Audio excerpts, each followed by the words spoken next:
Welcome back to DIVEBOMB IndyCar podcast, to our second race review in as many weeks to kick off the 2026 season as we reflect on IndyCar's return to Phoenix Raceway after 8 years away. My word, where we treated Phoenix this weekend, it was quite the return. I'll be honest, I wasn't overly confident about how Phoenix would race this weekend, but credit to Firestone, credit to IndyCar for bringing the right package, and credit to the drivers, because I thought that was an awesome oval race, exactly what we're looking for in a short oval. Yeah, what a fantastic first oval of the season. Hopefully going to build momentum as we continue to the month of May and then onwards. But yeah, what a great race before we delve into a little bit further. Yeah, I mean, I know there were concerns before the weekend, but it was a brilliant race in the end on a weekend of such opportunity, obviously, with the cross promotion doubleheader with NASCAR. And yeah, it was another short oval in IndyCar that was breaking all the passing records. I mean, just about everything in terms of overall passes, position passes, passes in the top 10, passes in the top 5. It was all records for Phoenix. And maybe it was a little bit less frenzy, but it reminded me quite a bit of Iowa before the repave. And I know it's just great to see such ballsy driving through the field. And the fact that was actually possible as well. And obviously getting a fight to the finish. I mean, what more can you ask for? Yeah, that's kind of exactly what you want from a short oval IndyCar race, I think, where it's not too difficult to overtake, but it certainly is possible. You've got multiple cars in contention for victory. You've got the general unpredictability that you get on an oval. I've always been crying out for a mile and a half, and I still do really want a mile and a half on the calendar somewhere, particularly before the 500. But I'm glad that Phoenix brought the product that it did, because I wasn't sure at all on what it would turn out to be, and it turned out to be a really, really, really fun race. So credit where credit's due to everybody involved. Yeah, and I mean, you say credit where credit's due to everyone involved. I think there's a lot of parties that probably deserve credit for it, because the package at the moment on short ovals, across all the different short ovals, really, even on this relic of a car, is seemingly really, really good. I think Firestone once again got the tyre perfect, as they did for St. Pete as well. I don't think we gave them credit for that, but it was robust, but it was also, it degraded to an extent where the racing was, late in stints, there was that jeopardy, but at the same time, it was, robust enough where the drivers were able to trust it, were able to lean on it, and I just thought that was great. And also it means there's less marbles as well, which means the high line is obviously going to work better. I think also the high line being open, I think the drivers deserve a lot of credit for that as well, because I think it was Josef Newgarden pointed this out after the race, that more drivers now having the confidence to use it means that it stays usable. And yeah, just overall, it was great to have a short oval early in the season. I think I would argue the best IndyCar racing at the moment is on short ovals, and hopefully made some new fans out of the NASCAR collaboration. But that was proper raw racing, and that's totally not a dig at any other racing championship anywhere. We have a lot to get through this week, so please bear with us as we speed through a couple of things, because we need to keep this short as much as we can, because, as we said, crazy race. But let's start off with the winner, Josef Newgarden, his second victory in 3 races as he propels himself into the championship lead. Obviously, very, very early days still, but Newgarden top of the standings, which we haven't seen in many a year now, to be completely honest. But it was a bit of a strange race for Josef Newgarden. He qualified second. He wasn't overly happy with his first day of running on Friday, said he didn't quite get the cadence right. And he's kind of there or thereabouts on Saturday. I was about to say Sunday, but no, it was a Saturday race at Phoenix. And he was kind of lying top 5 there or thereabouts, but it never quite felt like he had the pace of the front runners. And ultimately, as we saw, some had their race fall apart for various different reasons. And ultimately, it was kind of that late pit stop, which really elevated him in those new tyres. And O'Ward couldn't do it, but Newgarden certainly could turn his tyres on with some really calculated moves at the end, and eventually got the move on Carl Kirkwood, which put him into victory lane. And St. Petersburg was an encouraging weekend for Newgarden, as we said, especially after the kind of disastrous first day running that he had. But again, really continuing that momentum here at Phoenix. And is he back to his best? Well, we've got to wait and see a little bit longer before we can make any assumptions, but it's positive indications for Josef Newgarden and Penske trying to bounce back from that disaster year they had last season. Yeah, I think we saw glimmers of the old Newgarden. I kind of mean that in a lot of different ways as well. I'm not just talking on track, because, I mean, actually, when you look on track, this wasn't necessarily his usual kind of beatdown that you see on an oval. I mean, I think actually after really controlling the early part of that race, Penske almost ceded their control a little bit in terms of Malukas and Newgarden were dominating the race, and then they kind of seemed to fade really. But I think what really was kind of made to count on Saturday was that execution, that it actually felt like Penske maybe lacked a little bit last season when, okay, Newgarden's season was obviously plagued by a lot of misfortune, but at the same time, there were occasions where it felt like maybe they didn't execute as you would expect from that organization. But yeah, played it perfectly late in the race, taking tires on that late restart. And yeah, I mean, that was where Newgarden really came into his own and kind of scythed through I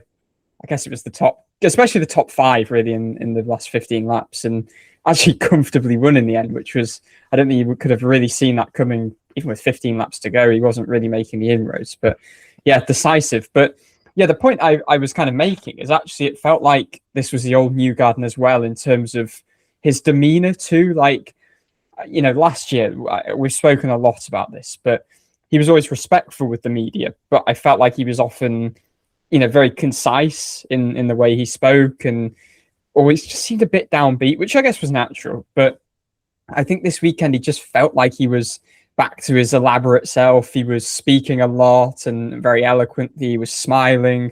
I mean, even after qualifying, where, you know, he could have been annoyed by being beaten by 0.8 miles per hour by his teammate, his young new teammate as well, but he starts singing happy birthday to a journalist. So yeah, just seems like properly refreshed and revitalized. And I guess that's something you could say for the wider team too.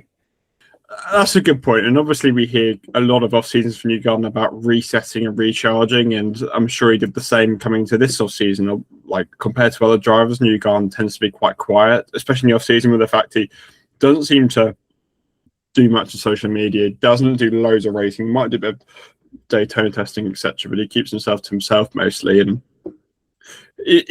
whatever he's done this off season, has that worked? Again, as I said earlier, it's a bit early days to make any judgments, because ultimately this is an oval, and things ultimately, as you do have to do an IndyCar oval, fell his way when he needed them to. But he did the job that he needed to do and executed the way he needed to, and that's exactly what put him in victory lane. So credit where it's due to Newgarden, as I said. You look at people like Rasmussen and Malukas, who are starting to establish themselves as some of the best oval drivers in the series. And Newgarden felt a little bit was like, hold it on there, kids. I'm still the oval king in IndyCar, as he proved, and obviously won the last oval race at Nashville as well. So his oval crown maybe hangs on for a little bit longer. Do you think he can be in the fight this year? I mean, he seemed to have the belief after the race that, you know, he wasn't fully committing to being like, yeah, we're definitely going to be a championship contender, but kind of gave the answer that, yeah, you know what, like every year we come into it thinking we can contend. Right now, no.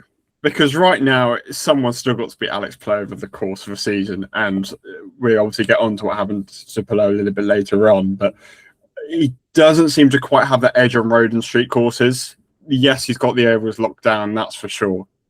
But can I see him replicating that form on street courses? I'm not saying it's impossible. I just think we haven't seen enough from Newgarden for the last 2-3 years to really suggest he can execute on a strong level on a consistent basis on road and street courses. So we'll have to see what that holds for him.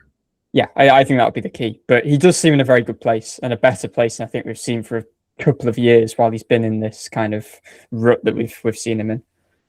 And let's move on to his younger teammate, David Malukas, who, long time coming, took his first pole on Friday. He got very close in both Nashville and Milwaukee last year, and they got pipped by O'Ward and Palou respectively. But no such dramas in Phoenix, and it was a really dominant pole. Like, he kind of went midway through based off his St. Pete result, and really, like, I think it was almost a mile and a half at the top of the leaderboard. And then Newgarden got close, but even still, 0.8 of a mile an hour margin was pretty mighty on an oval of that size, and a lot of credit to Malukas to that. And he had the race under his control opening stint, and then it just didn't seem like he had as strong of a car in dirty air as maybe some of the others did. I think they also said he was having an issue a bit later on. I can't remember exactly what it was, but it kind of faded away a little bit from Malukas, but he obviously recovered, didn't decide to pit for tyres from the closing stint, and managed to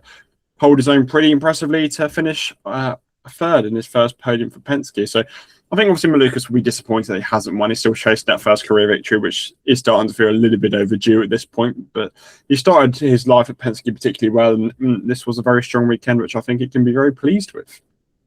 I think what's really striking me, and it's a point that we made last week, Dan, was that, I mean, he just looks like he's rising to it. Like he could be really overburdened by it all and the responsibility of replacing power and being at this organization. And, you know, he's not shied away from making the point that this is his dream and he's living out his dream, which I think is quite interesting. Like, it's not like he's trying to play it down, which I really respect. But with that kind of, you know, saying, oh, I'm pinching myself every day, like there does come a fear with like, oh my gosh, is he going to be kind of overawed by the pressure of that opportunity? But I don't get the sense of that at all. And yeah, he probably was disappointed he didn't convert the pole into a win, but the pole alone, that's a massive breakthrough. To do that in his first oval race with Penske definitely validates what we thought in terms of his oval ability. And also to do it, yeah, I mean, only in the second weekend with the team is quite something. Like I know he said he expected he'd adapt quite well because of all the team changing that he's done, but he's not always adapted well to those teams. Like, for instance, look at the starts of the season he had last year with AJ Foyt Racing. Like, it wasn't brilliant. And yeah, okay, maybe the team struggled a little bit, but yeah, this year has been, I mean, it's been the complete opposite. Like even St. Pete was very strong, as much as he obviously had the tire issue. But yeah, it was good to just see him get through the race really without making mistakes. I know faded a little bit, but I think he's very right to come away from it being pretty happy with it. And I'm just really impressed with how he's conducting himself already and how he's responding to the responsibility, because he just looks like he's loving every minute of it, which is great. I was really hoping that kind of fun-loving guy wouldn't disappear when he joins this big buttoned-up organization. I think the early signs are that that's not going to be the case. Yeah, and I thought he actually raced really, really well. I think he does need to slightly improve on traffic management and that element of things, and that's ultimately going to come with experience. And I think that's why Newgarden still is the guy on ovals, because he is so good at doing that. But a couple of time from Lucas, and he did very well later on, especially was defending a Ward on those older tyres where he didn't even give him a sniff. So credit where credit is due to Lucas. And whilst we were on Penske, might as well touch on Scott McLaughlin. It was a kind of a very quiet weekend for McLaughlin. He qualified fifth in the end, and it kind of felt he was nowhere for the entirety of the race. Obviously had a really encouraging St. Pete, and this is by no means a disastrous result in eighth. He's sixth, a provisional third in the championship. But it just felt he was kind of slightly off the pace of his two teammates throughout the weekend. So bit of a shame there for McLaughlin, but by no means a bad result, as I said, this weekend.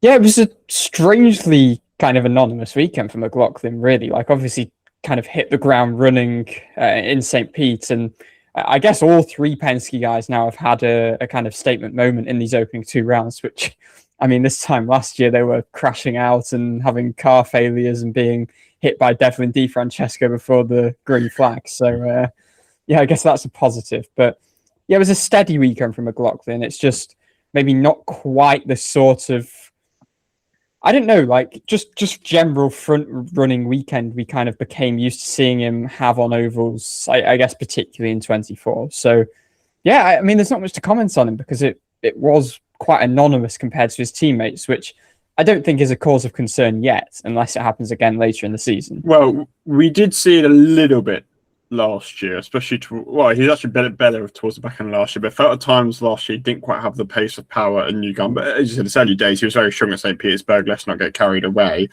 Both Newgarden and Malukas are superb oval drivers, and McLaughlin maybe just didn't quite have that edge of Phoenix. So we won't get too carried away. But yeah, like, it's weird for a driver to finish in the top 10 just to be so anonymous, but he just was. Yeah, interesting. But I guess, I mean, we've got to wait now until Gateway for another short oval. I guess Indy will be completely different, but yeah, just one to watch out for the guy who you said would win every oval race last season, because we're still not over that. Come on, we're never getting over that. Oh, come on. Schwartzman's not even in the field this year for me to take the mickey of your bumping prediction. So, well, what a disaster. Let's touch on Christian Rasmussen. Obviously, really the storyline of the weekend.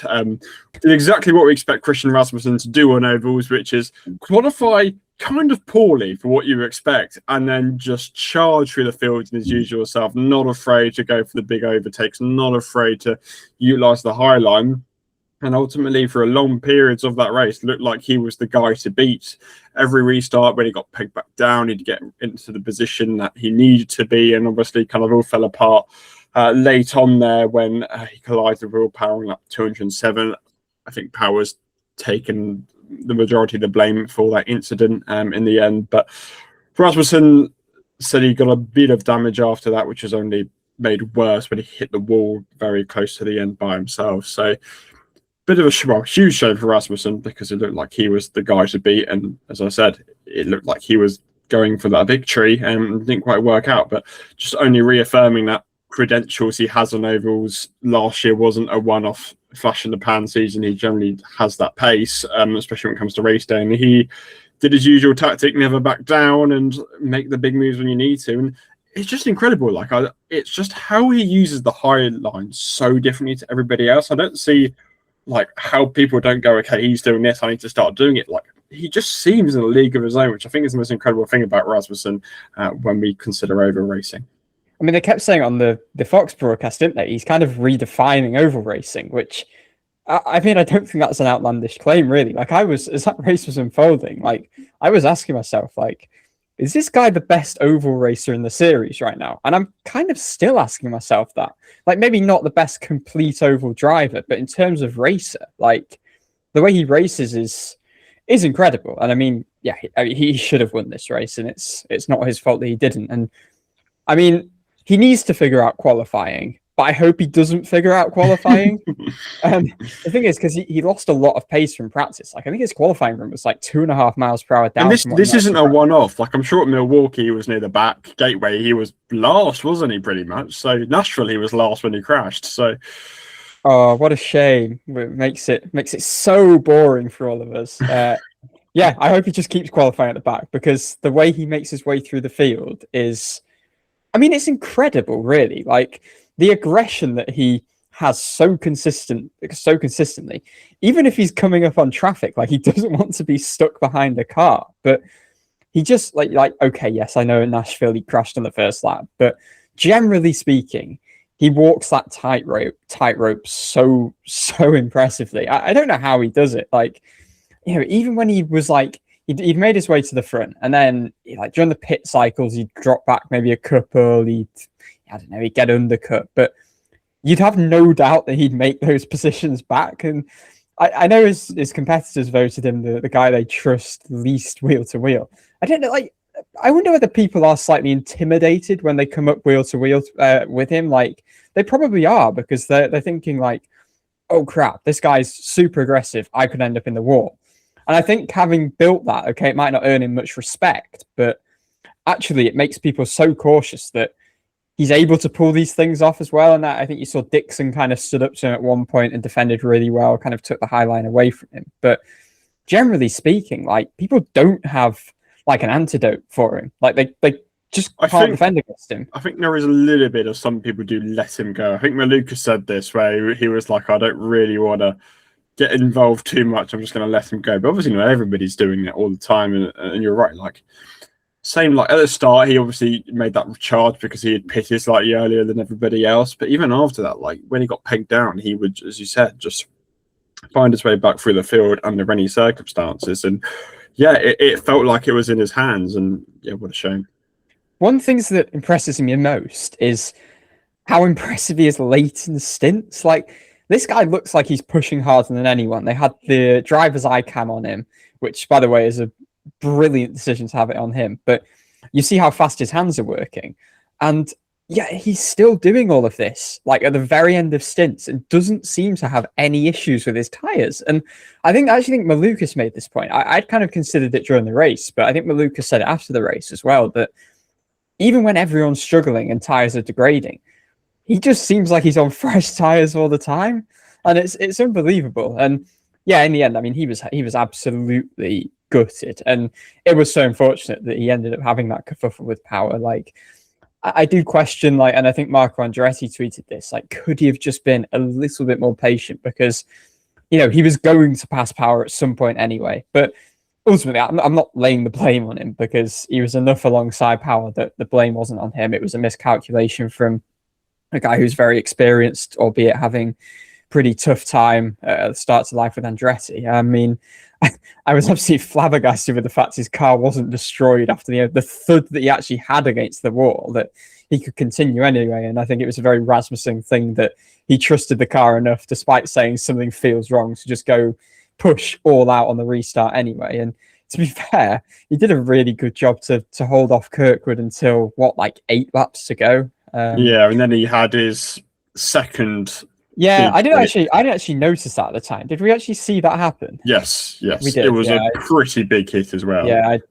I missed that. But yeah, I mean, he was right to be kind of annoyed and kind of heartbroken. Really, it was his reaction after the race was like we see from some drivers at Indianapolis when they kind of lose out late on. I mean, he was absolutely gutted. But yeah, I mean, did he have the best car? I don't know, but he was certainly the best driver in the field. And I like the rawness of that interview he gave. But I mean, regardless, he was still the man of the race. It was heroic. Yeah, like I do think yes, Power might be predominantly to blame, but I think he can also stop that accident from happening, so say by being a little bit patient. Like overtaking on the high side, that was always going to be particularly brave. And I guess that second impact just gave him more damage, because after that he was just collapsing down the order, Ericsson and St. Petersburg end of tire stint style, with the amount of places he was losing pretty much lap after lap. So ended up in 14th.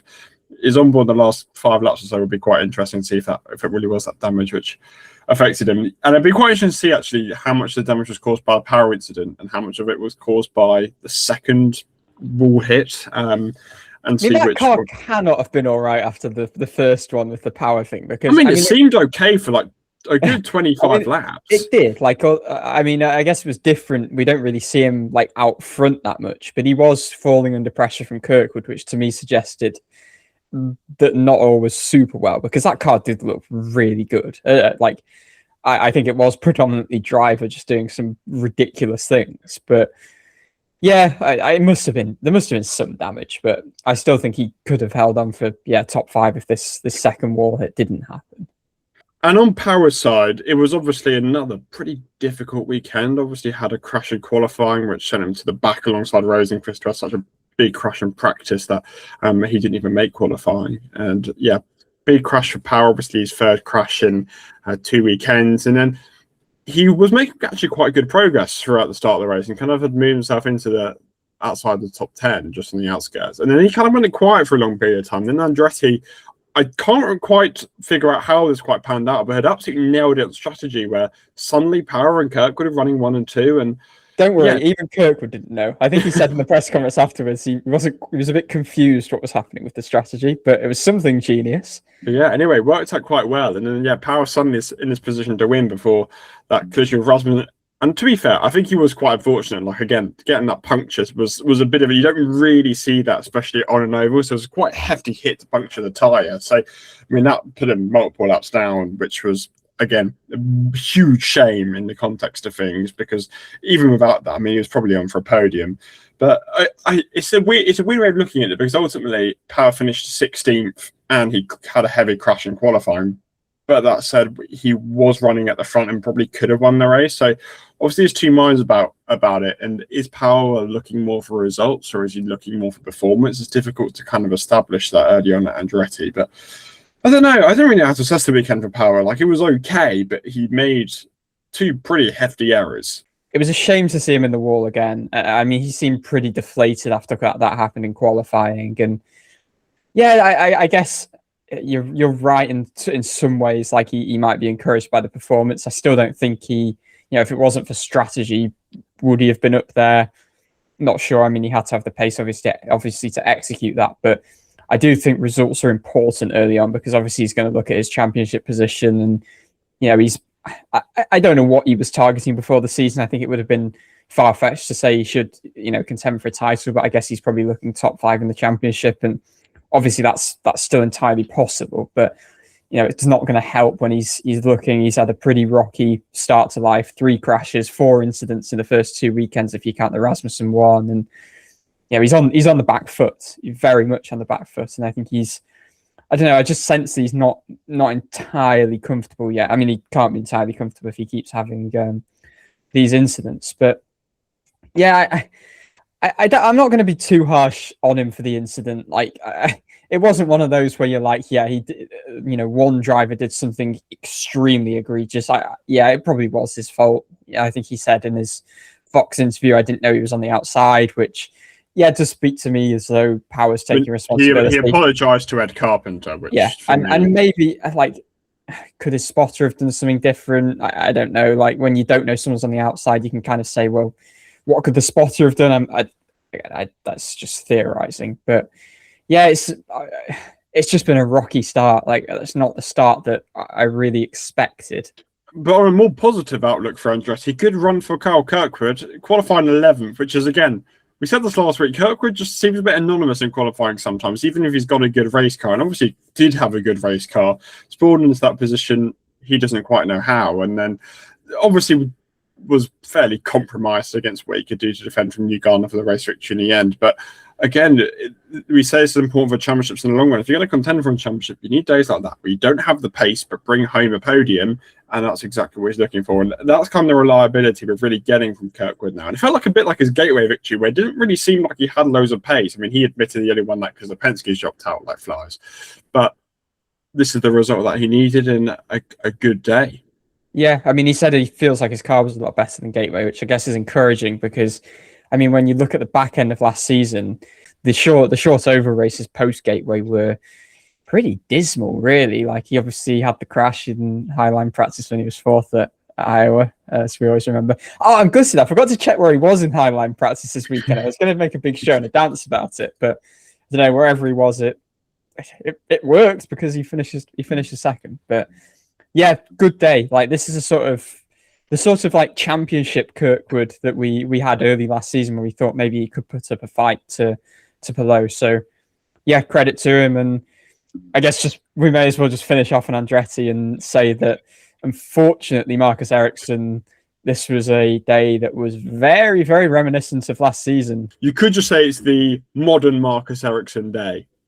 Yeah, I mean, I guess so. And I mean, we did warn people that he finished sixth in St. Pete last year before things kind of went a bit downhill. I just don't know what really happened this weekend. Like, he wasn't quick in qualifying. No. None of the Andrettis were that quick in qualifying, but then he was 14th whilst Kirkwood was 11th. So it's not catastrophically. Okay, yeah, it wasn't awful, but in the race, then he was. I don't know. I don't know whether it was a wrong strategy or what happened, but yeah, he kind of just went backwards. Where did he finish?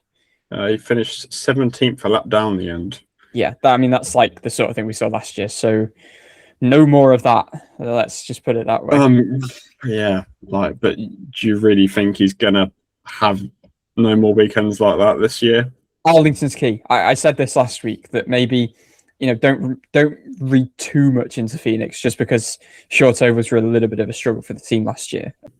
But anyway, let's move on to the other significant accident of the race, which is involving Alex Palou and Rinus VeeKay. And like we said, you can't let Palou get away on the season. It's not quite the way I think the opposition had intended of not letting Palou get away, but ultimately these moments can define championships when you look back at the end of the year and think where people lost points. And that was a defining moment for Palou. And so just to break down the incident, for me, a bit 50-50. Like, ultimately, Palou did move up into a spot where VeeKay was, but at the same time, VeeKay was maybe a bit ambitious trying to go that high. So maybe a bit of a spotter issue on the Palou side, not making him aware VeeKay was there, because there's no way Palou moves up if VeeKay is there, for example. So, yeah, I mean, just a very turning crash in what could be the championship battle before Palou goes and wins the next four, and we'll forget about this incident. But, yeah, I mean, who saw that coming, and so early on as well? What a game changer that could be.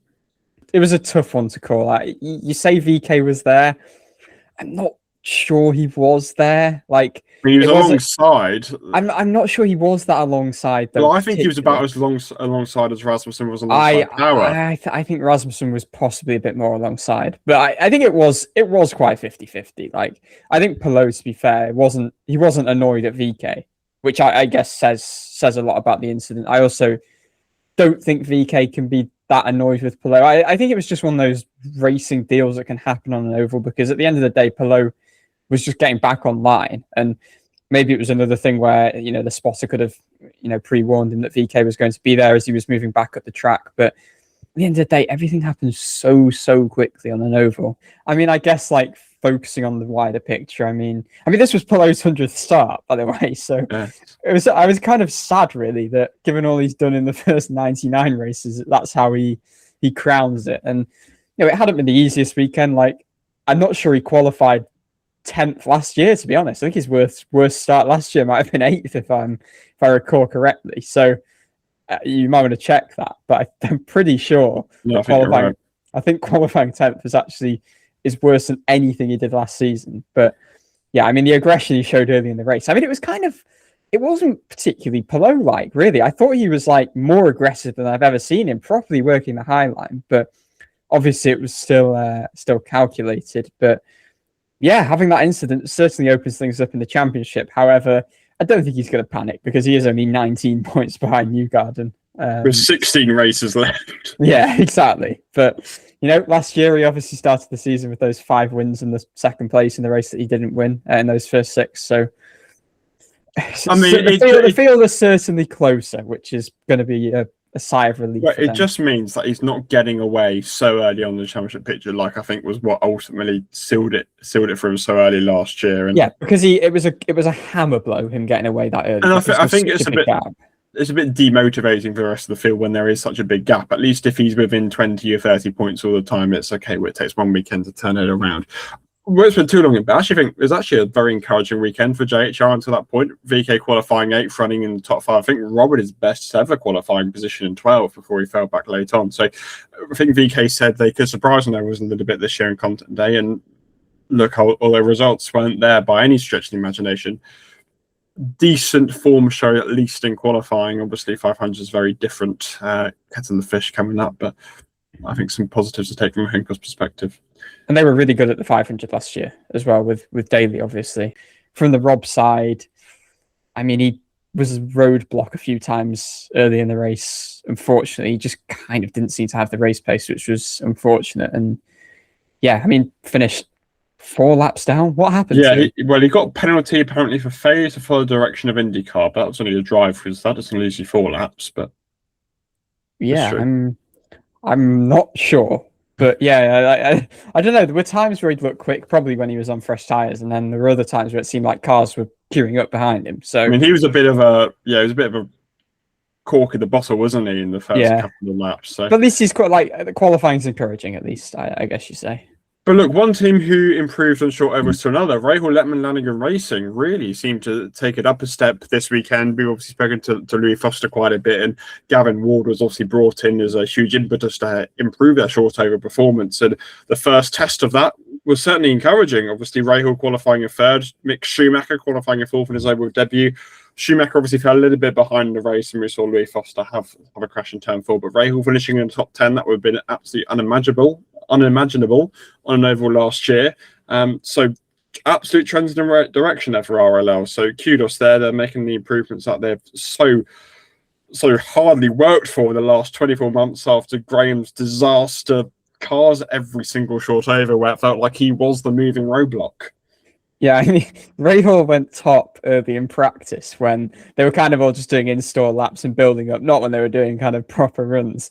And I took a picture just for posterity, because I was like, Rahal top on an oval. I mean, we're not going to get anywhere close to it, but fair play. Like, qualifying 3rd, I mean, his last top 5 qualifying on a short oval was 17 years ago, 2009, which is crazy. I mean, the last time he's qualified that well on an oval full stop, I think it was Texas in 2012, I think it was, if I recall correctly. So, I mean, that was, incredible. And it's a big turnaround. I know it's been a slog of a few years for that team, trying to figure stuff out and having such a turnover of personnel and all sorts of different people and still not being able to figure it out. And it's been brutal, really. I mean, obviously they had that point in particularly 24, which I think was the real low of it, where you were getting Indy Next pole times that were quicker than some of the RLL cars, which was mad. But here you have Graham smiling and everyone looks happy. And I don't know, there's something just very nice and refreshing about it because it's been such a difficulty. And, I think still to finish ninth in the race is commendable from Rahal. I think Schumacher specifically, I mean, just to focus on him, this was his second race in IndyCar.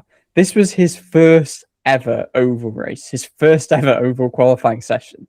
And he's put it forth for a team that had all of those struggles. I mean, like, it's not as impressive as Schwartzman getting pole at the Indy 500, but it's up there. Like, this was seriously impressive. And yeah, but he'd shown pace I think he was 11th in practice, and you were kind of like, okay, like I don't expect the same. And then he runs first in qualifying, obviously owing to having that first like DNF in St. Pete, and boom, 4th place. I mean, yeah, just a big well done for that. That's massively impressive, and I think he was always going to, drop down as he did in the race, but still, like he seemed to settle kind of just on the edge of the top 10, then had that wheel gun issue in the pits, which was detrimental to his race. But I think he still run really well in that early stint, and I don't know, good foundations to kind of build on, because this was kind of the biggest question mark around Schumacher, was how would he perform on the oval. Just talking of special things from rookies, because this feels like a good time to bring it up.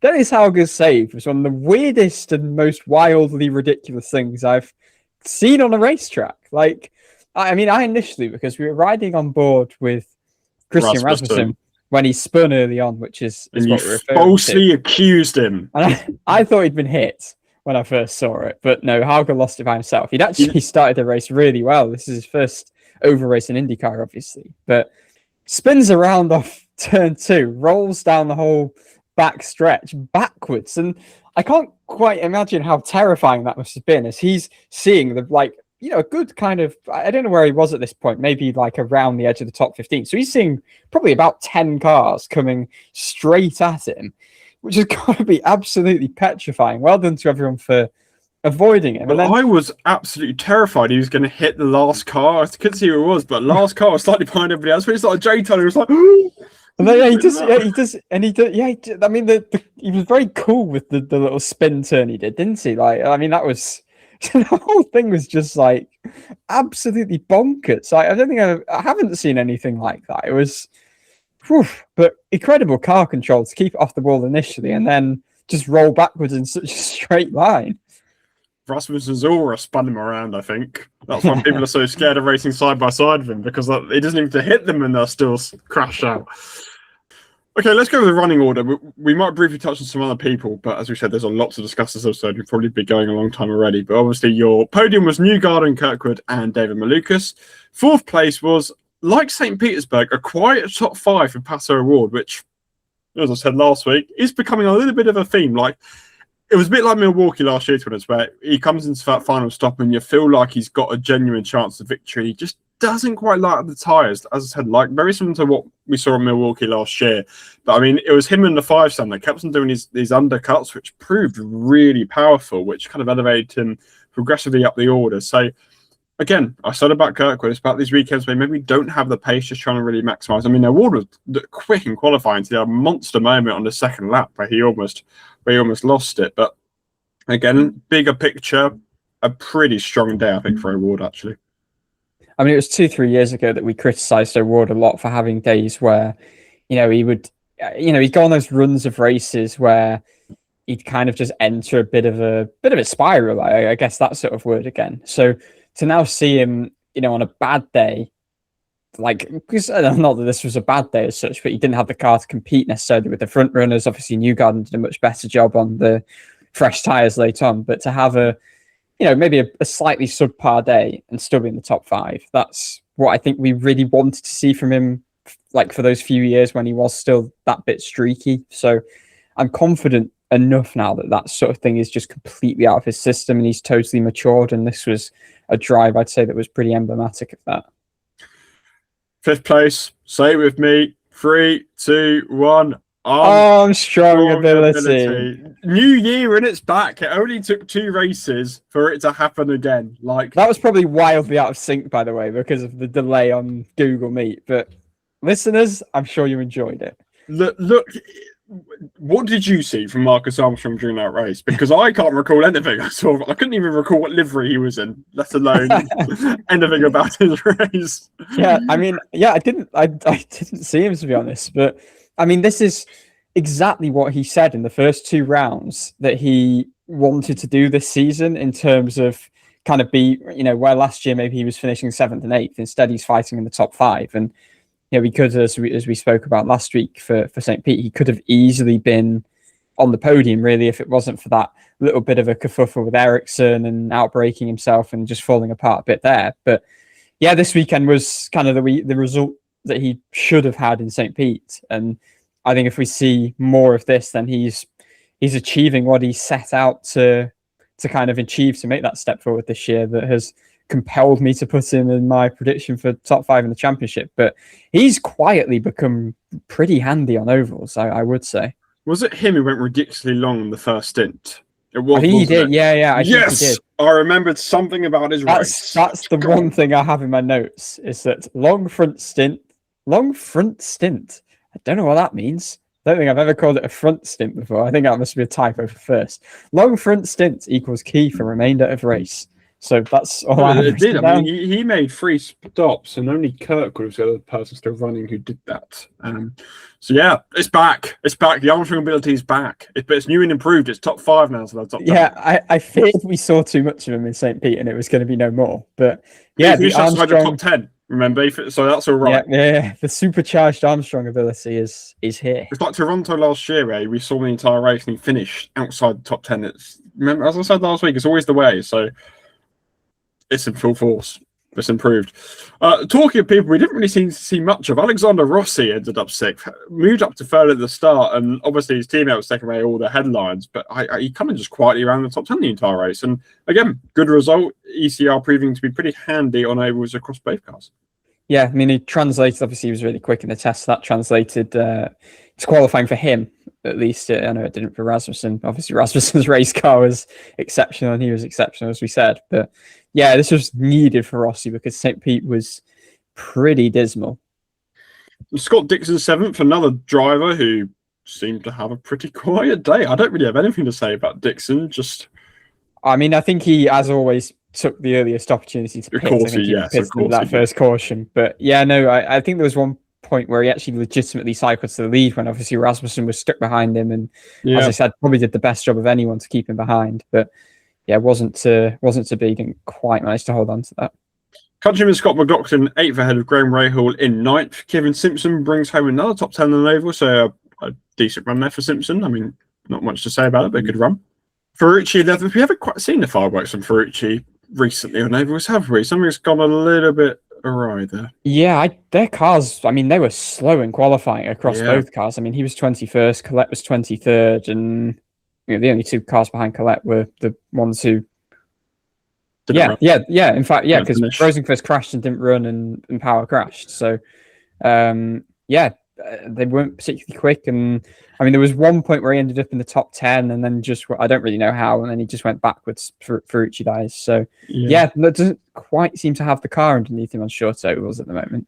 Yeah, Rosenqvist 12th. I mean, considering finishing a lead lap, considering he missed qualifying and had to rebuild his car on Friday afternoon, don't think that's too bad of an effort. Obviously, it hasn't been a great start to the year for Rosenqvist, but I mean, this has been. I mean, he's obviously kind of been the thing in his first 2 years with Shank, is that he started the years really well. So this is something a little bit different. I mean, maybe he'll have his kind of off days. I say off days, like he still finished just outside the top 10. It's not been awful inside the top 15, but yeah, maybe he'll have these kind of lesser weekends now, and he'll have a hotter streak later in the year. But he finished 6th in points last year, so expect him to have good days. Yeah, I mean, it's kind of what we hypothesized. Armstrong has kind of made that step forward and almost taken the mantle in these early races. But yeah, I'm not too alarmed yet. I mean, it was a big crash in practice. Like he's not someone who's immune to having crashes on ovals, Rosenqvist. We've seen it a bit over the years. It was a proper big hit, and I mean that car was looking a bit like a Frankenstein car when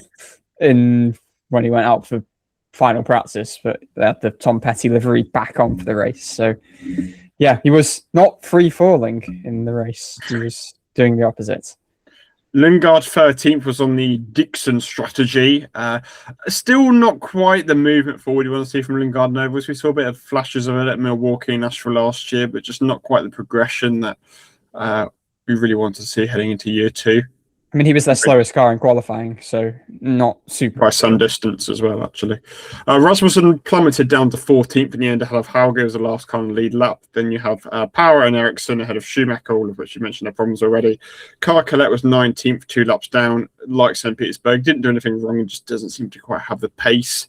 On a similar vein, Nolan Siegel ended 20th, which obviously had a really encouraging qualifying in 9th place, but once again, you're just a little bit concerned that these first 2 races of the season where Siegel needs to really show himself have not gone well at all. Yeah, I mean, I think he had a pretty bad start. I remember seeing him go backwards quite a bit at the beginning of the race, and then, yeah. He got a penalty for blocking Rossi, which it didn't actually seem like he blocked him, but that cost him a drive-through. But drive-through doesn't cost you 3 laps, I don't think. So no, so yeah, I mean, it's concern. It's concern. It's been a worrying start to the season because he's been back of the pack, very much non-factor in both. Well off his teammates as well, especially after qualifying well, which is encouraging in itself. But also to have dropped this much was a worry. So we then have Rob VK, who went out after colliding Palou, ends up 5 laps down. Foster obviously crashed midway through, just got high into turn 4. Palou, obviously, with his accident. And Romain Grosjean never actually saw the green flag. He had a mechanical issue, I believe, with his clutch, which meant he never went out, which is a bit of a shame. They weren't very quick anyway, as we said, but that was a shame. While we're on Dale Coyne, actually, just before we get on to our weekend awards, we had the opportunity to catch up with friend of the show, Dennis Hauger, in a media call a couple of days after St. Pete. So just switching tack a bit to going back to his first weekend, but it's all good stuff. This is just him reflecting on what made that opening weekend on St. Pete so impressive and whether that's kind of altered his mindset at all going forward. First of all, Dennis, I guess looking particularly at qualifying on Saturday, what did you feel in the car? And I guess just take us through it for how it ended up becoming obviously so good for your first ever qualifying run in IndyCar. Didn't really know what we were expecting going into that qualifying because we were looking okay in practice, but didn't really know what the soft tires would do to the balance. For sure, the track temp went up a bit for qualifying compared to the cold mornings. But yeah, when we went into the first run, I felt pretty good. Got a decent lap time in straight away, and I was like, okay. Not bad. We're in the top 12. That was kind of my goal for the weekend, get in the top 12 in qualifying. And then we went out again and improved a little bit on the small things. I got a bit more confidence on the alternate tires. And we went a bit quicker, which got us into the top 6. Now we were super happy, super stoked about it. And then, we managed to get third. Only 400s from pole, which is bittersweet. When you're so close, but it was awesome to see the team happy, and just the work we've done kind of pays off. I've been preparing for so long into this weekend and haven't been sleeping too well in the last few weeks, to be honest, because I've been just so keen on get going. But it was a nice feeling for sure, and nothing that I was expecting, but once I got in the car and had that feeling and I saw a lap time at the first run, I was okay, we're quick here, so we can do something. But it's not always going to be like that for sure, but it was nice to start the season off like that. And then looking into the race, obviously still holding on for a top 10 finish, what are your kind of biggest reflections? What sort of things did you actually end up learning then on Sunday? I think just being confidence on in and out laps is a key point. That's what made Palou so quick this race. Like, he really maximized that stuff. Also just the first lap, not being too cautious. Being more confident on that stuff with the cold tires, cold brakes, and still just push through a bit more. Is something I think I learned from that. Other than that, I think the pace itself was pretty good. We were looking pretty good. Fuel was not too bad. I was getting on better on hitting the fuel numbers as well throughout the race. So it was just about taking that experience with me as well. But definitely a few things I could have done different and better. But overall, I would say it was a good start to my IndyCar career. So there's obviously positive things to take from it, and a lot of things we can take with us moving forward, and that's awesome. And then just quickly looking forward, obviously starting this well, does that kind of alter your expectations at all? Or I guess, does it feel like there's any now external pressure on you that is kind of ramped up, obviously starting so well? And how are you going to manage those expectations, knowing that a rookie season probably also will bring some lower moments? I don't think about it too much. For sure, it's a confidence boost for me and the team to start off like that. But there's going to be good weekends and there's going to be bad weekends. But for sure, the goal is to keep the consistency going. Where we finished is kind of, we don't want to be worse than that. We want to keep going, keep improving. But at the end of the day, We'll see. We get to Phoenix now, completely different track. We'll see how we get on, and we'll just try to maximize the results we can get at the time. That's all we can do, and that's what we'll try to achieve. Good to see you, Dennis. Congratulations. Cheers, Dave. Right, let's go over the top 3 drivers of the weekend. For me, this is pretty easy. It's Christian Rasmussen, David Malukas, and Josef Newgarden in that order. No notes. That is absolutely my order as well. Yep. Very simple there. Right, unsung hero. This is a good one, actually. There's a lot this weekend I think you can choose from. A lot. Does Marcus Armstrong get wiped out on the grounds of Armstrong ability? Yeah. I don't know. Yeah. Because he's kind of automatically, any weekend where we coin the Armstrong ability, he's an unsung hero. So I feel like he is exempt from this award. This is... I'd maybe go Rossi, considering his teammates at the headlines. Good qualifying, good finish. What he needed.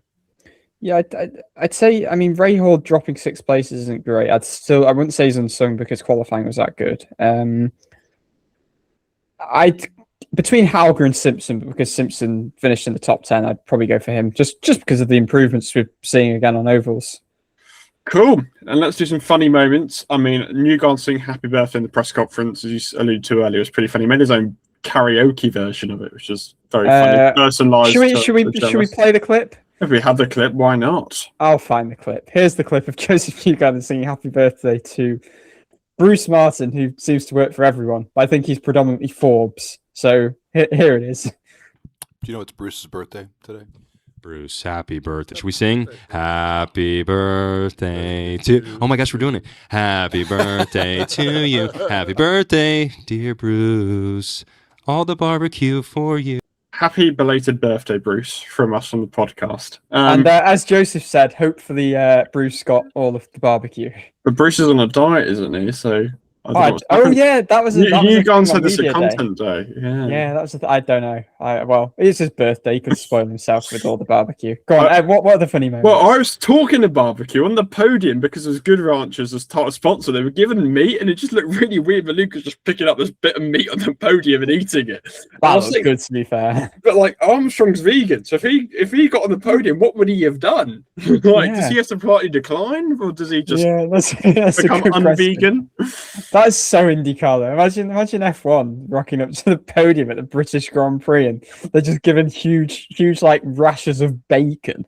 That would be quite something. That's just another reason to love IndyCar. I have a few more. Another one involving Bruce actually. Bruce was on form this weekend, although this was actually David Malukas this time. He twice basically just zoned out when Bruce asked a question to him and Kirkwood, who were in the press conference together.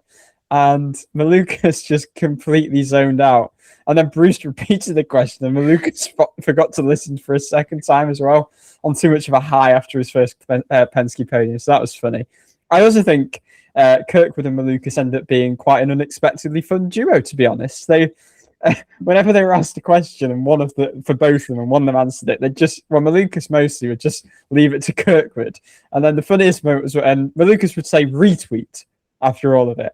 The funniest one was when Malukas though answered it, and Kirkwood just said retweet, and everyone was laughing. My final funny moment for the weekend, I feel like we've had a good few these first couple of weekends, was Dennis Hauger's Instagram story, where he appeared to just post a picture with a rocket launcher, because it turns out that Nammo, his sponsor, are some like Norwegian like military aerial defense company or something. I can't remember exactly what it was, but I'll just find the screenshot of this because he had quite a caption with it. The caption was "Make space, drivers! Here I come." And I mean, wasn't it a rocket launcher? I know I sent it to you at the time. It looked like it, didn't it? It looked like it. Let's just give people the lowdown of exactly what Nammo are. So Nammo is an international aerospace and defense company headquartered in Norway. So it would make sense. What happens if I Google Nammo rocket launcher?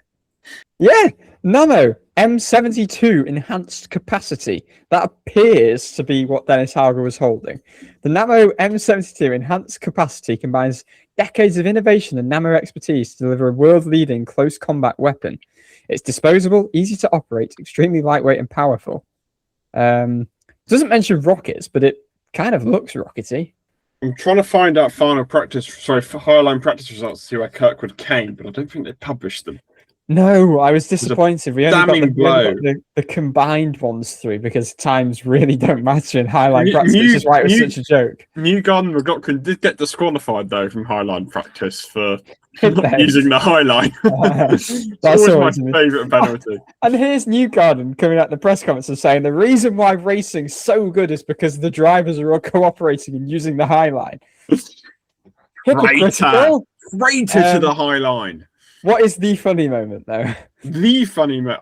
Hauger's rocket launcher. I forgot about that. I think it's got to be Hauger's rocket launcher, to be honest. I think Bruce just looks so intimidating of him just like this with his rocket launcher. Well, I think the opposite. I think it's funny because it doesn't look at all intimidating because it's Dennis Hauger. I think it's got to be that. As much as Newgarden singing Happy Birthday was funny, I think it's Hauger and his rocket launcher, maybe not rocket launcher. Okay, let's go on to the podium predictor tournament. Obviously, all very close last week, and the standings looking very close 2 rounds in. But let's go into the fans' prediction, which we actually put out this week. So stay tuned for this week as well, as we'll do this a little bit later on. You put Newgarden, Rahal, and Rossi, so 3 points for Newgarden. I put Newgarden, McLaughlin, Palou, so 3 points for Newgarden. Archie, you put Malukas, Newgarden, Palou. 1 for Malukas, 2 for Newgarden. You changed and I'm bloody minute. Fuming. Yeah, I'm bloody fuming because I changed it last minute from... We set ourselves a deadline of pre-qualifying, and after practice I thought, because I'd made a pre-season call that I thought Malukas could win this race, and he topped practice, so I thought, screw it, I'm going to go for Malukas. So, yep, lost out on 2 valuable points there. Will Buxton went for Newgarden, McLaughlin, and Rossi. That got him 3 for Newgarden. Writers, disaster week with O'Ward, Palou, and McLaughlin. So they topped it last week, but right in the mud this week with 0. Tom Gamel went for Malukas, Newgarden, and O'Ward. So that is, so similar to you, Archie, earns 1 for Malukas and 2 for Newgarden. And we have James Scott going for Newgarden, McLaughlin, and Rasmussen. So 3 points for Newgarden there. So everybody... and 3 points apart from the writers who had none. So that means top of the leaderboard is a 3-way tie between myself, you, and Will, and everybody else is in 6. I'm ruining the fact that I changed it because I would be 2 points clear. Yeah, early championship lead. You'd be in Palou State. Disappointed with that result. Does that improve for you in the Fast 6 predicted tournament? Well, spoiler, it doesn't. Yeah. Because we basically went for the same thing. Yep, we did go for the same thing, and the battle was Rosenqvist against Rossi, which wasn't much of a battle. Was it? Rossi started in the job, but Rosenqvist didn't actually qualify because of his crash. So, yep, you won the battle. I mean, how many of the others did we get? Newgarden, McLaughlin, Malukas. So O'Ward was 7th, Palou was 10th. So I got 4, you got 3. Obviously, you beat me by 1 last week, so we are now 6 apiece. Yep, we are tied at 6 all, which I am actually keeping track of this year on my whiteboard. My whiteboard pen doesn't work. No, surely not. Yep, we are actually going to know every week. Yeah, my whiteboard pen doesn't work, so I might stop because I keep forgetting to buy a new one. But... Right, and can you believe it? We're going to be doing this again because we have a third week in a row to kick off the season, which is, I mean, awesome. Like, who would have saw this coming a few years ago? Such a quick start to the IndyCar season.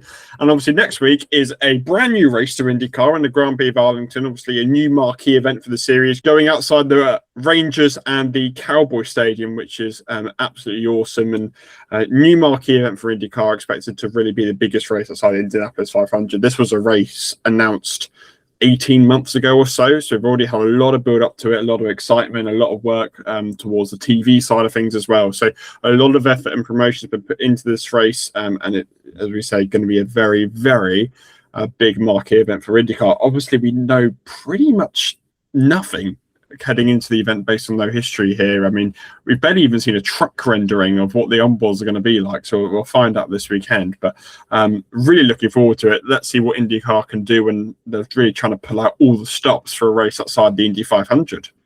Yeah, I mean, there's been a lot of hype, hasn't there? This has been relentlessly promoted. It feels like we've seen a lot of cases of drivers being at Cowboys games and mentions of it during Cowboys games broadcast on Fox, and that's been super cool. But as you say, it is a big unknown. I think, as we've said all along, it looks more like the sort of F1 style street course, which I don't think's a bad thing here, because okay, IndyCar is great because of the rawness and the raggedness of some of the street courses, but actually it's quite cool to have something that appears a little bit different. And obviously all of this effort has been put into it. You're satisfying a slightly different market, going back to Texas, of course, but not the former location. So yeah, it's exciting. I thought it kind of sucks, and I saw this point being made that as we record on Monday, the track map for the Washington DC race was announced on Monday of Arlington race week. Like, could they not have just waited for a week? They had a deadline, didn't they, as part of the initial signing? Yeah, I guess it was unavoidable, but it's still just I don't know, it just felt a bit weird that on the week of this race that you've promoted for the last 18 months relentlessly, you're now billing you're talking about another massive street course event that's actually probably going to end up being even bigger. So I didn't love that. I saw that point being made on Twitter. I think it was Jerry Barnes made the point. I thought, like, yeah, it's actually quite a good point. But it's what it is. That track looks interesting. I mean, it's a very short track. It's only 1.66 miles, which would make it the shortest on the calendar, shortest road street course on the calendar. I mean, it's only just longer than some ovals, crazily enough. It's got, I think, 7 corners to it. 7. So it's funky. Like, I'm sure there's going to be overtaking opportunities, and it's obviously around a lot of different significant landmarks in the capital. So, I mean, who knows? Like, literally, we have nothing. Like Arlington this weekend, we have nothing to go off. So let's go in with a clear vision and a fresh mind going, let's give this a chance. We have to give it a chance. It's a one and done sort of event. So let's give it a go, and let's hope it's going to be a layout which we remember for all the right reasons. And talking about nothing to go off, let's give our predictions for the Fast 6 in Arlington. Well, before you get on to the predictions, I jumped the gun. We have to mention the new format.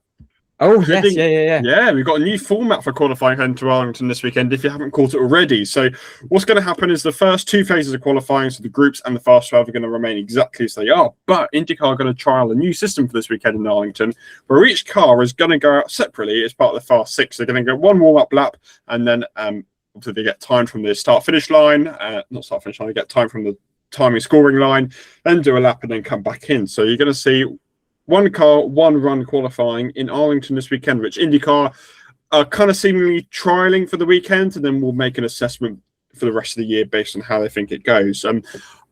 I'm mixed about this. Like, obviously, it's more TV time and it gives more attention to the drivers made to that phase. It must be said, Fox have increased their broadcast window to 2 hours for this, so credit to them for that. Yeah, and I already thought qualifying was pretty long. Like, in my opinion, I think qualifying is like on the longer side. This only kind of it's almost as long as the race now. The broadcast window is not that far off. But look, it gives a chance to give a better spotlight on drivers on an individual basis, and it'd be interesting just to see how this format works. Like, again, I'm willing to give it a go. and can see how it compares to the other format. Like, there's benefits of the other format I like, which is you can push for 2 or 3 laps in a row and see how you get on. If you make a mistake, that's not the end of the world, because you do have another lap to go for it, and you do have that kind of climax, the end of qualifying, where everybody is going for it at the same time, and you have like Dennis Hauger last week, you don't know right until the line whether he's going to take it or not. But we'll see what happens this weekend. As I said, we're very willing to give it a go, kind of like an oval style format in the Fast 6 there. So yeah, just going to be interesting how we get on, and I'm looking forward to IndyCar trying something different, and I'm sure at this point next week we'll reevaluate on what we thought of it. Yeah, I think Jeopardy can be good. I know you said it's obviously good in the existing format for drivers to have a couple of bites of the cherry, which is a valid point. That is a good thing, but also Jeopardy is exciting for audiences. So yeah, I honestly, I really like the qualifying format as it is. Like, I didn't feel like it needed to be changed, but at the same time, I'm really excited by the prospect of the single car thing. Like, I know I likened it, I think off camera, Dan, to Formula E do like the duels in qualifying from like quarterfinal, semi-final, final kind of thing. And okay, it's not going to be the same thing with 2 cars on track at once, but that's fairly exciting, having, cars running one by one and kind of now or never chance. So yeah, as long as it's like close, because I think it is, the unpredictability of the current format is good, but as long as it's close, yeah, I think it could work. Right, let's predict that Fast 6. We'll get back to you shortly. So yeah, because we have no information based on any other Arlington races, it's kind of just a bit of a what do you fancy this week in regards to the Fast 6. So, I mean, if we end up with 4 or 5 of the same, I don't know what week we're going to end up with them being remotely different. But anyway, I'm just going to throw out Kyle Kirkwood to start off with, based on Andretti's just general form of street courses, and I think he's looked pretty good so far this season. Yeah, I tossed and turned over this one because he has had a few execution issues in qualifying, but I did put Kirkwood. Okay, I'll throw one out then. McLaughlin. No, I didn't go McLaughlin. No, you didn't go for the St. Pete pole sitter. No. Wow. I've gone for Newgarden, though. Okay, I didn't go for Newgarden then. Okay, Right. so that's the first battle, is McLaughlin against Newgarden. Interesting. Yep. How about David Malukas? No. Wow. Not from me. Let's go for the person he replaced, Will Power. Okay, I didn't go for Power, although I think he might make the Fast 12. So that's a nice battle again, Malukas versus Power. I'm liking the look of this so far. Come on. The Bus Bros and Malukas and Power. This is interesting. How about a guy who I think his name is pronounced Alex Palou? Yeah. I mean, no need to elaborate any further there. That was a shoe-in. Let's go Phoenix Rosenqvist. Just showing good form of street courses in recent years in qualifying sometimes. Start the season. Another teammate battle on our hands. Have you got Marcus Armstrong? No, I don't know Marcus Armstrong. Wow, so we have 2 teammate battles and Malukas v Power. This is interesting. Okay. Go on, throw your The last one could fall a bit flat, though. So I've got no basis for this, and St. Pete would make you think, okay, why on earth has Dan gone for this? But I just feel Alexander Rossi is going to be that random guy who makes it this week. I don't hate it. I've gone for Lundgaard. Yeah, fair enough. Wow, 2 the same. What's happened to us? Proper battle. Oh, that's another interesting battle because it's the 2 most recent occupants of the 7 car. We actually might remember them despite having a record 4 different battles. Whoa, what a week we have lined up for us. So, yeah, very much looking forward to Arlington next week. We'll obviously be back in a week's time to review it. Very much looking forward to it. Just briefly to return to Phoenix, it already looks like that IndyCar have been asked to return next year, which... great. Nobody is complaining, I think. Yeah, the drivers all wanted to. So, yeah, no notes. And I would say, I think we've obviously had IndyCar, NASCAR double headers in the past, but I think having it in the same broadcast, having the same broadcaster covering it, really kind of elevated that coverage. We had Joey Logano in the booth for the entire IndyCar race. And I actually think his addition was quite good because he wasn't really contributing much. When he was asked to contribute, he genuinely came up with pretty good insights and perspectives of a current racing driver. Yeah, I was worried. I thought it was going to be a bit jarring, but it wasn't jarring in the slightest, to be honest, having him in there. So, yeah, I quite liked it, to be fair. Yeah, I think they had, I watched bits of NASCAR, but not all of it, but I was under the impression that both Townsend and Hinch were in the NASCAR Fox booth for sections as well. So pretty cool. And yeah, there was just a lot of promotion. There was a lot of interest from both sides. You see the drivers kind of getting involved with each other's teams, which I'm not sure we got at the Indy road course weekend that they used to do. But yeah, I think just having it the same broadcaster at the same track on an oval was just awesome. And I think I saw this on Twitter somewhere. I think making it a night race would make that chef's kiss. But very good overall. Very, very good. And yeah, I'm happy to do a doubleheader weekend again. I was a bit skeptical both of the doubleheader and of the racing, but I think I have no issues or doubts or problems. Yeah, I know there was some concerns. Pato O'Ward raised the fact that you don't want IndyCar to look kind of subservient in some ways to NASCAR, but like Malukas' pole speed was like 40 miles per hour quicker than Joey Logano's pole time in pole speed in NASCAR, which is insane. I think it's always going to look super cool up against that because of the speed difference. I don't think anyone can possibly look at it and think, oh yeah, this is a bit crap. And especially when you have that sort of show, I think, yeah, brilliant. And I think the only positives to it. Yeah, and I think it's kind of that balancing it of, yes, bringing that kind of access to NASCAR fans, but not overdoing it and being subservient. I think that's what IndyCar did fine. Obviously, big weekend for Penske because Ryan Blaney won the NASCAR race. So double pole, double victory for the captain there. And they're kind of really starting their 60th anniversary celebrations. It's quite noticeable this weekend. So good weekend for Mr. Penske. Otherwise, I think that is it for Phoenix. We're both very happy. We're very much looking forward to Arlington next week. Obviously, Indy Next will be at Arlington next week as well. And if you haven't caught the first episode of Indy Next Debrief, which came out since St. Petersburg, give that a listen. It's myself and Archie's new podcast, just after every Indy Next race, speaking to some of the key figures of the race and kind of debriefing what happened as part of that weekend. But for this time, thanks very much for watching. Thanks very much for listening, and we'll see you next time.